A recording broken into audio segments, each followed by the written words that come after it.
Yes, guys, welcome back to more GBFC. What an incredible game of football that was. Manchester United won, Arsenal won in the Premier League, and as the thumbnail suggests, it's over. Arsenal, if there was any hope of surpassing Liverpool, chasing Liverpool, catching Liverpool, it is absolutely over after Arsenal dropped points again against the side in the bottom half of the table. Look, this is a big fixture.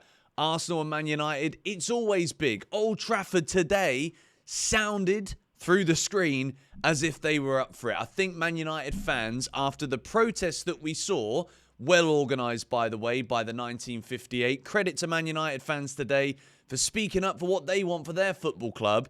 But after that protest, I feel as though there was fight in this Manchester United team. And if you look at the league table, Arsenal, yes, they still have one game in hand on Liverpool, but it's a 15-point gap now. And with less than 10 games to go, I don't think they can catch them. I think it's over. As for Man United, the draw doesn't really do them any favours. They're level on points with Spurs and still down in 14th place in the Premier League table. But I'm telling you now, as a neutral, this is the kind of game this is the reason I made this channel. So that I can enjoy watching competitive Premier League football where, let's be honest, I don't think Chelsea are finishing ahead of Arsenal. We're definitely finishing ahead of Man United. Don't like either of the two teams, but I respect both clubs. And I look forward to this game thinking, well, what are we going to see from both of them? Both of them have got European games coming up this coming week. Arsenal's doesn't really matter because they won 7-1 on Tuesday. For Man United, it really matters because the 1-1 draw in Sociedad means it is still game on in the Europa League for Manchester United. But today, if we're talking about which team will feel aggrieved for not actually getting 3 points, it's got to be Manchester United.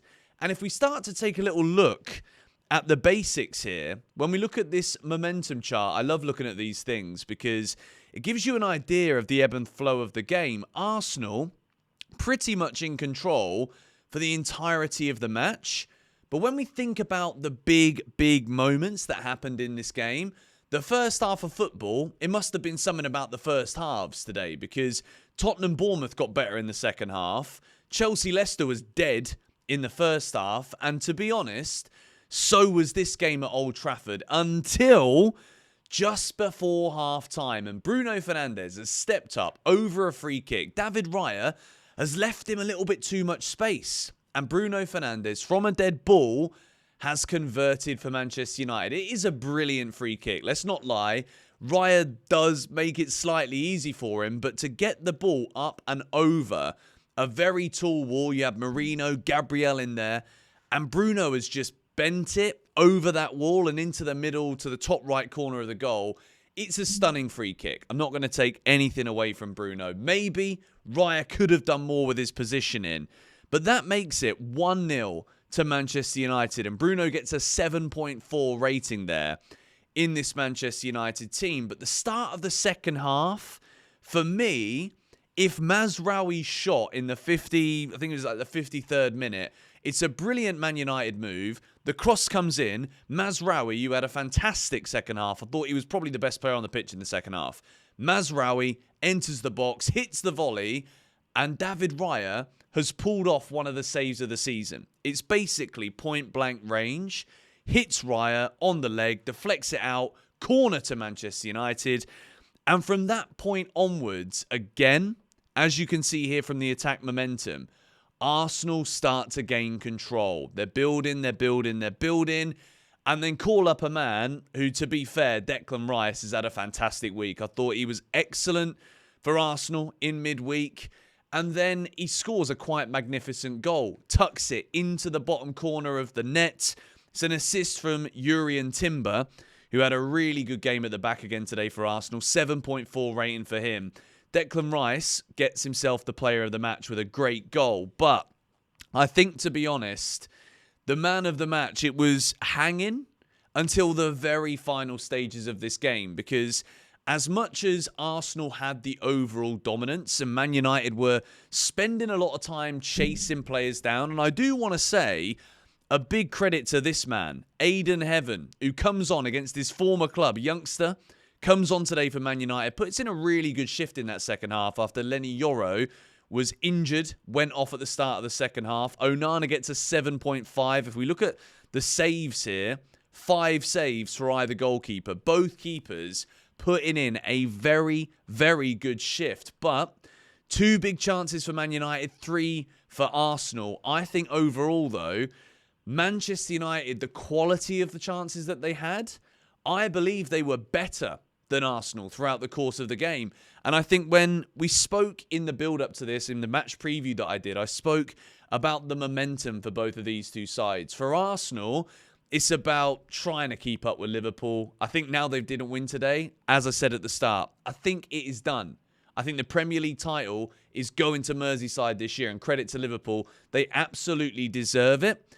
But when you look at Manchester United, it shows here, and Ruben Amorim against big sides has actually done quite well, despite them having a very, very bad season and not really improving overall. It's the games that you just expect them to win that United haven't been able to win. But when you look at this, very, very entertaining game of football. Arsenal obviously having more corners. We quite often know they do play for those set pieces. Yet another game without a goal, though, for Arsenal in those set pieces. So what is the difference, really, when it comes to this Man United team and this Arsenal team? Overall, the Man United side, there is nowhere near enough quality there. I think when you've got players like Casemiro, Christian Eriksen, players that are past it, and you're up against this Arsenal midfield, Odegaard, Partey, and Rice, United did well to not be overran by that Arsenal team and to actually create chances of their own. But I think all in all, this is a very good result for United, but they will feel bitter that they didn't win it. And we've got to talk about the ending of this game because it was electric. Credit to Old Trafford. It was very, very loud out there. But there is a massive chance for Arsenal in the 82nd minute. Martinelli maybe lets it overrun a bit, hits it hard, Onana gets down and saves very well. And then in the 90th minute, Martin Odegaard has a great shot. He hits it low, hits it hard.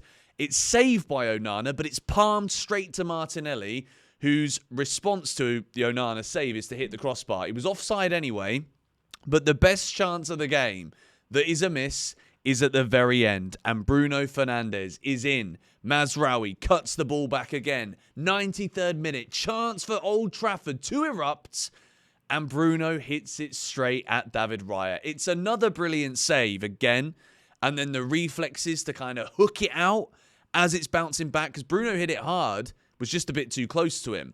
Raya gets down, makes the save, and then parries and palms it out at the death. So Man United will feel as though that they could have and should have won this. But for Arsenal, this is not going to be enough. The title is going to Liverpool. Thank you guys for watching this More GBFC video. It's been a great week of content here on the channel. If you are new, make sure you're subscribed. Smack a like on it if you enjoyed it. And I'll see you in the next one.